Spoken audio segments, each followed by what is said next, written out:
देश में गरीबी की संख्या लगातार बढ़ रही है।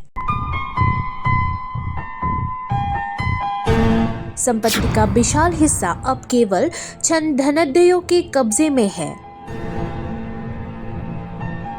सिर्फ चंद लोगों की संपत्ति बढ़ी है।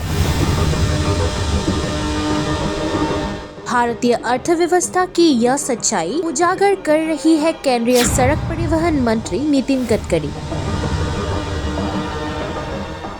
नितिन गडकरी ने भारतीय अर्थव्यवस्था की सच्चाई उजागर कर भाजपा सरकार की नेतृत्व शैली पर सवाल खड़ी कर दिए हैं।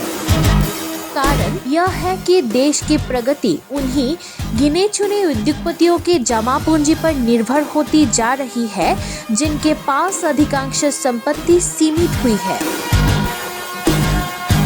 नागपुर में आयोजित एक सार्वजनिक सभा में गडकरी ने कहा, गौतम अडानी और मुकेश अंबानी की तेजी से बढ़ती हुई संपत्ति और भाजपा शीर्ष नेतृत्व से उनकी निकटता पहले से ही सवालों के घेरे में है।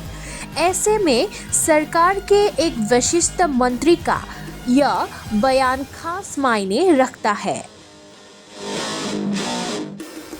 देश में गरीबी बढ़ रही है जबकि अधिकांश धन चंद लोगों के हाथों में केंद्रित हो गया है। ऐसे में जरूरी है कि संपत्ति का व्ययपूर्ण वितरण हो। रोजगार प्रधान अर्थव्यवस्था ही इनका समाधान है।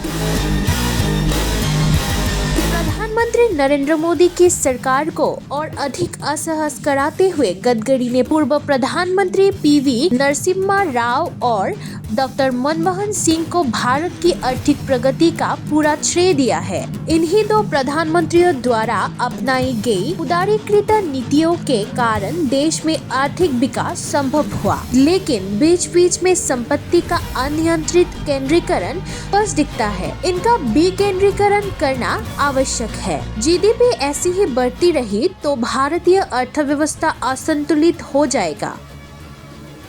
वो आर्थिक विकास के बुनियादी क्षेत्रों के बीच असंतुलन की ओर भी इशारा करते हैं। जीडीपी में निर्माण क्षेत्र का योगदान 22 से 24%, सेवा क्षेत्रों का योगदान 2 से 54%, जबकि देश की 65 से 70% आबादी कृषि केंद्रित है। इसी बीच एक अन्य सभा में नितिन गडकरी ने तीसरे विश्व युद्ध की आकांक्षा भी व्यक्त की है। न्यूज़ डेस्क रिपोर्ट, पूर्वांचल प्रहरी।